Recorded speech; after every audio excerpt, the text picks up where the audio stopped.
Hola familia, ¿qué tal? Hoy vamos a terminar el video de Angola.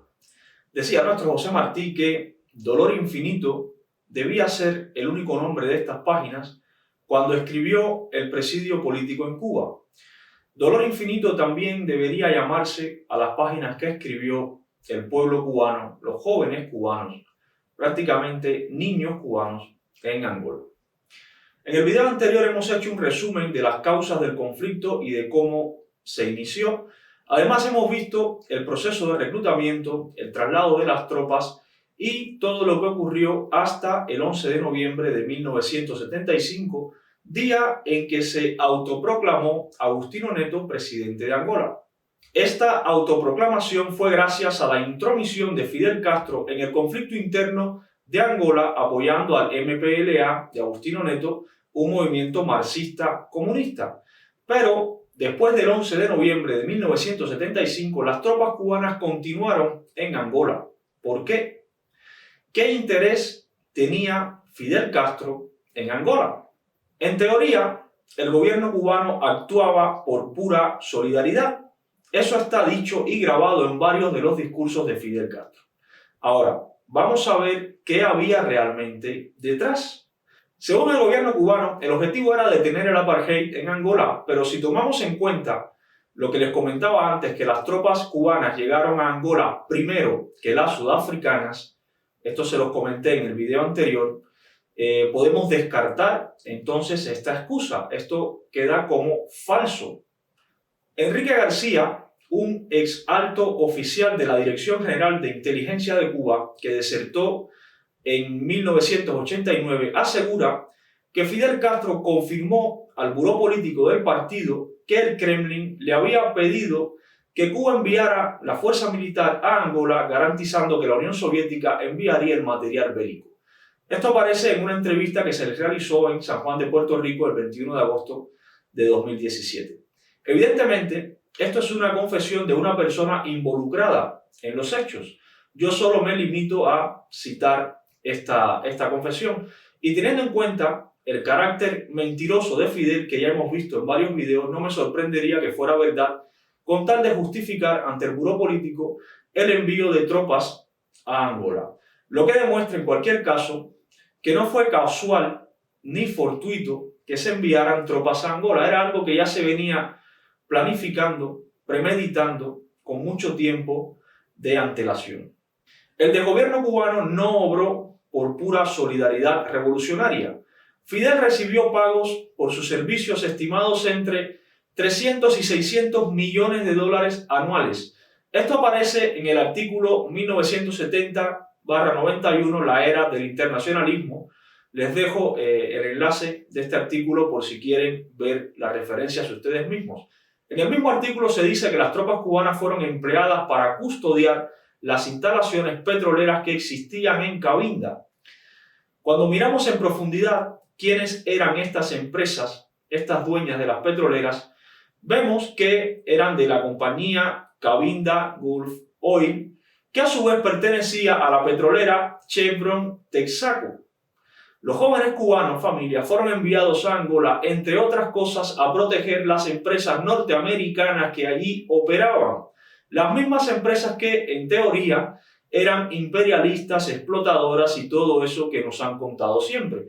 Pues ahí en Cabinda habían hasta 15.000 jóvenes cubanos dando su vida para proteger a las petroleras yanquis. A que esto, familia, no te lo dijeron en la escuela en Cuba.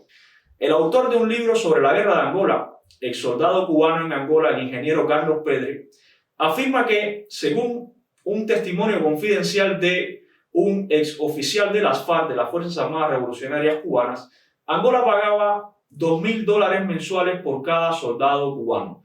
Dinero que nunca llegó a manos de los soldados. Esto aparece en Carlos Pedre, Angola, la guerra innecesaria, del año 2017.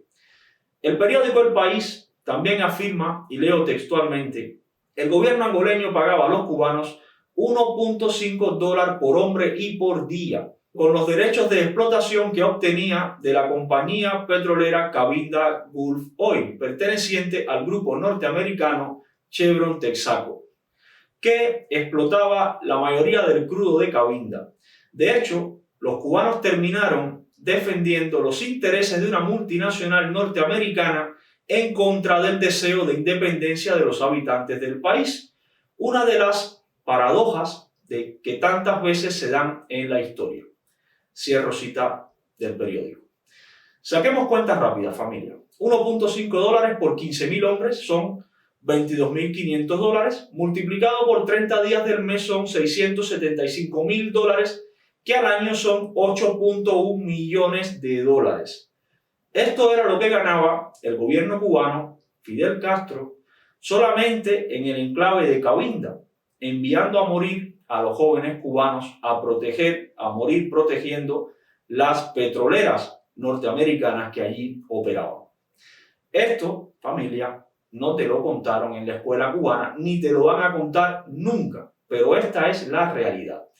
Tu hijo, tu hermano, tu tío, tu primo, tu vecino, que murieron en Angola, tú que regresaste de Angola sin un brazo, sin una pierna, fuiste enviado allí por puro negocio para instaurar un gobierno comunista y sacar dinero de las compañías petroleras y del gobierno de Angola. Dinero que fue a parar a manos de Fidel y Raúl Castro. Esa es la realidad. Fidel Castro desarrolló negocios multimillonarios manejados directamente por altos oficiales de las Fuerzas Armadas, por ejemplo, la sustracción de marfil, diamantes y madera de Angola. Incluso llegaron a desviar a La Habana equipos que acababan de llegar a Angola para construir fábricas y distintas infraestructuras. Esto aparece en el libro Dulces Guerreros Cubanos de Norberto Fuentes. Los reclutas de servicio militar obligatorio solo cobraban los 7 pesos cubanos al mes. A los oficiales, sobre el grado de capitán, se les pagaba 600 guanzas, mientras que a los altos asesores y oficiales recibían entre 900 y 1000 guanzas al mes. Un guanza equivalía aproximadamente a $1 estadounidense, según el informe que publica el general de brigada de ingenieros SEM, Francisco de los Riscos Murciano, en el artículo Angola, un escalón de la estrategia cubano-soviética en África, en el boletín de información número 213 del Ministerio de Defensa de España en enero-febrero de 1989. Angola, familia, era simplemente un gran negocio para Raúl Castro y Fidel Castro y para los altos mandos de las Fuerzas Armadas cubanas. ¿Qué coste tuvo Angola para Cuba? Según la prensa oficial, murieron 2.085 cubanos, incluyendo 204 civiles, médicos, paramédicos, maestros, entre otros, aunque la lista oficial nunca se ha publicado. Las fuentes son muy variadas. Por ejemplo, según el documental Cuba, una odisea africana, en Angola murieron al menos 10.000 cubanos. 10.000 cubanos. El propio Jonas Savimbi había reportado hasta 1986 aproximadamente 6.200 cubanos muertos en combate o en la guerra en general. El propio general de brigada cubano, Rafael del Pino, afirma que para el año 1987 había cerca de 10.000 cubanos muertos en Angola. Muchos de estos cubanos no cayeron en combate. Murieron en accidentes y por fuego amigo provocado por la falta de entrenamiento de las tropas cubanas. Otros murieron de enfermedades como la malaria y el paludismo, y otros tristemente se suicidaron, que de esto nunca se habla, pero hubo muchos suicidios en Angola. Desde el principio de la guerra se prohibió trasladar los cadáveres de los muertos cubanos a Cuba hasta el 6 de diciembre de 1989, cuando terminó el conflicto, que fue que se trasladaron los restos de los caídos en la llamada Operación Tributo. Otro coste importante fueron los mutilados, enfermos mentales y el sufrimiento de las familias. Este es el gran sufrimiento. Esos no son muertos directos, pero cuentan como vidas perdidas porque son prácticamente muertos en vida. A Angola también le costó caro esta guerra. Murieron más de 500.000 de personas y más de 4 millones fueron desplazados. El país se arruinó económicamente y hubo una hambruna que afectó a más de 2 millones de personas. Otro coste para Angola, según declaraciones del propio Rafael del Pino, fue que las tropas cubanas cometieron varios crímenes contra poblaciones civiles que apoyaban a la UNITA. Recuerden que, como les he dicho antes en la primera parte del video, esto era una guerra civil. Y en las guerras civiles es la población la que interviene directamente. Por tanto, los cubanos, según Rafael del Pino, masacraron a varias poblaciones civiles, además de que el país quedó sembrado de minas que aún a día de hoy están activas y siguen causando daños personales. A día de hoy gobierna todavía en Angola el MPLA, constituido en una especie de dictadura represiva con uno de los gobiernos más corruptos del mundo, y gobierna gracias al soporte que le dio Fidel Castro para llegar al poder, que, insisto una vez más, llegó al poder sin haber elecciones. Nunca hubo elecciones para Agustín Neto. ¿Cómo terminó el conflicto de Angola? Todos conocemos las gloriosas entre comillas, batallas cubanas en Angola, la de Cangamba o la de Cuito Cuanavale, por ejemplo, pero ¿acaso sabemos cómo terminó el conflicto de Angola?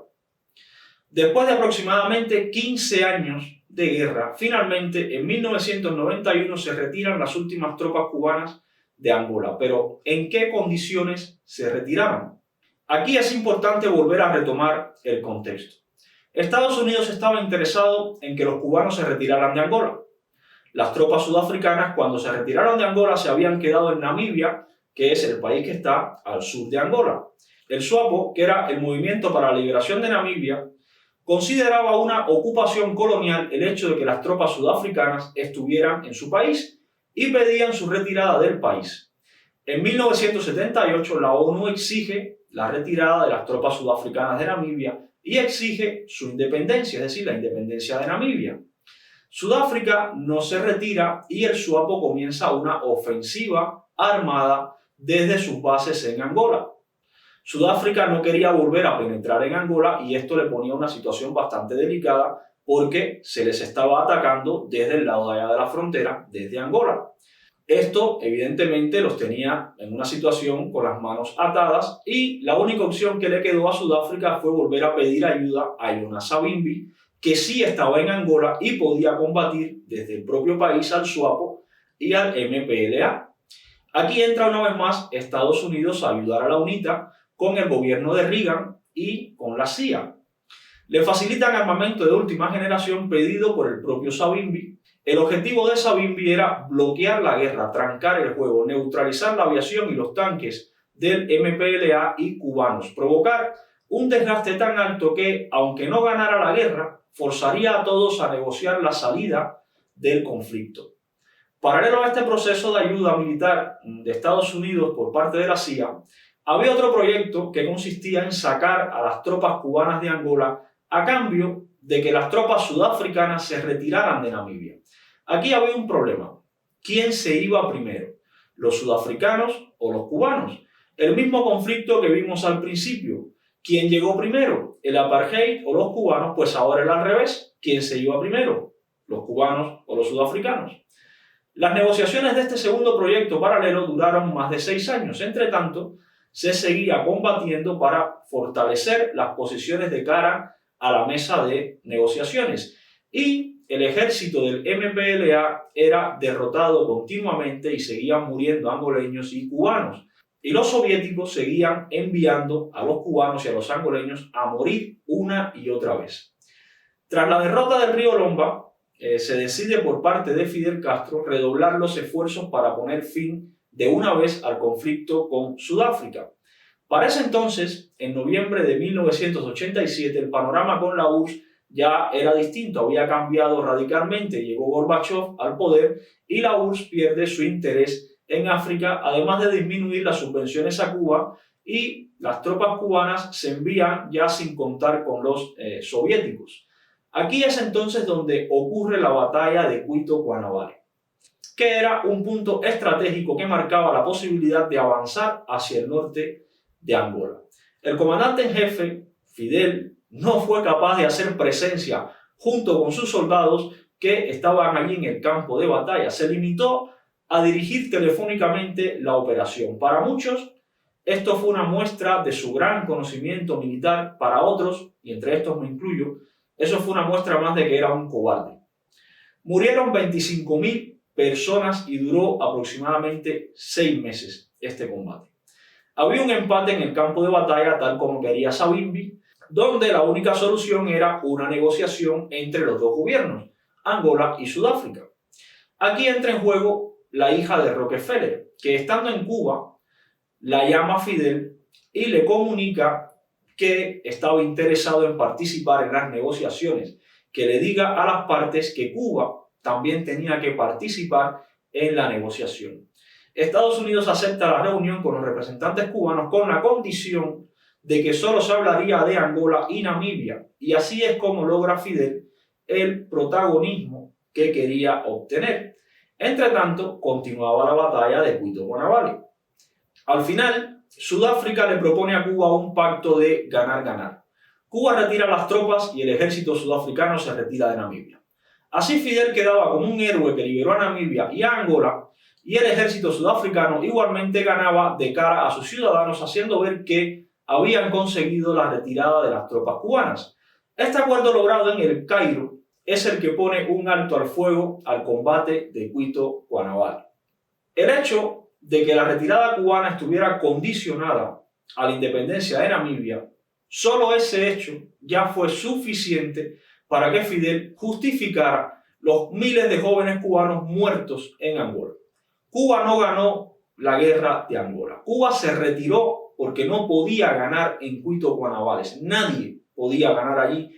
Y lo más inteligente era retirarse con el acuerdo que le propusieron los sudafricanos y con los millones de dólares que ya habían ganado. Y así dejaban de perder todos. El 22 de diciembre de 1988 se firman los acuerdos de paz en Nueva York, donde se pacta la retirada de las tropas cubanas de Angola y la independencia de Namibia. Y así se da por concluido prácticamente el conflicto de Angola. Angola hoy. ¿Qué es Angola hoy? Agustín Neto fue presidente autoproclamado de Angola gracias a la ayuda de Fidel Castro desde el 11 de noviembre de 1975 hasta su muerte el 10 de septiembre de 1979. Neto cae enfermo, viaja a Moscú para atenderse, pero no se logra recuperar de esta enfermedad. Después de la muerte de Agustín Neto, llegó al poder en 1979 su sucesor, José Eduardo dos Santos, presidiendo también el MPLA, una vez más sin llamar a elecciones. Asumió la presidencia de forma interina y luego el 21 de septiembre de 1979 fue nombrado presidente. Dos Santos fue presidente de Angola hasta el 2017. Como pueden ver, el MPLA se convirtió en otra dictadura comunista en el poder muy parecida a la cubana, que se traspasó el poder de un presidente a otro y se ha mantenido durante décadas en el gobierno de Angola. Angola hoy sigue siendo un país pobre y además plagado de escándalos de corrupción. Dos Santos siguió la misma línea de todos los líderes comunistas, la misma que siguió Fidel, la misma que siguió Chávez, la misma que siguió Evo, acumulando una gran fortuna y resumiendo en su persona casi todos los poderes del Estado. Por otra parte, la hija de Dos Santos, Isabel, es considerada actualmente la mujer más rica de África. Está implicada en numerosos casos de corrupción con sus más de 400 empresas, acumula propiedades por varios millones de dólares, como una mansión, por ejemplo, en Monte Carlo, de 55 millones de dólares y otro yate de 35 millones de dólares. Esto se parece bastante a lo mismo que hacen a día de hoy los hijos y nietos de los comunistas cubanos y venezolanos. Es exactamente lo mismo y lo han copiado así, tal cual, los comunistas africanos. Conclusiones. La intervención de Fidel Castro en Angola, familia, tuvo como resultado inmediato la implantación de una dictadura marxista, primero por Agustín Neto y luego durante casi 40 años dirigida por Dos Santos.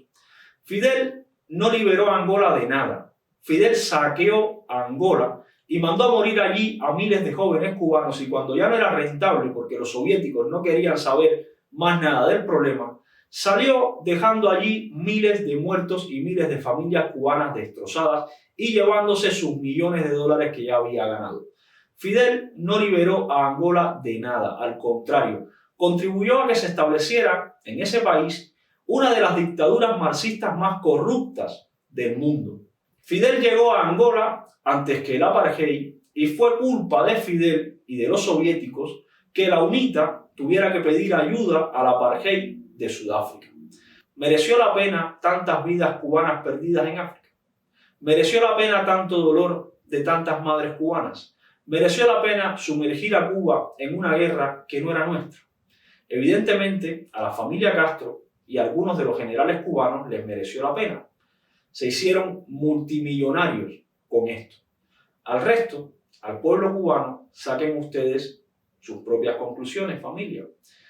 Voy a habilitar una dirección de email, la voy a poner en la descripción de este video. Todo el que tenga una anécdota personal relacionada con Angola, de algún vecino, de algún familiar, de algún amigo, y quiera contarla, quiera hacerla pública, por favor que la envíe a esa dirección de email. Vamos entre todos a intentar recopilar todos estos testimonios, si es posible contrastarlos para aumentar su credibilidad y publicarlos para que el mundo entero sepa que al mismo tiempo que Fidel Castro ganaba como mínimo 8 millones de dólares al año mandando jóvenes a morir a Angola, al mismo tiempo se destrozaba la familia cubana y morían miles de jóvenes cubanos allí en Angola. Estos son los datos, familia. Esta es la segunda parte del video de Angola. He intentado resumirlo al máximo. La historia es todavía más cruda, la historia es todavía más terrible. Esto es un simple resumen de lo que allí ocurrió. Estos son los datos. Las ideas, las que ustedes quieran, familia. Los datos son estos. Un saludo. Nos vemos en próximos videos.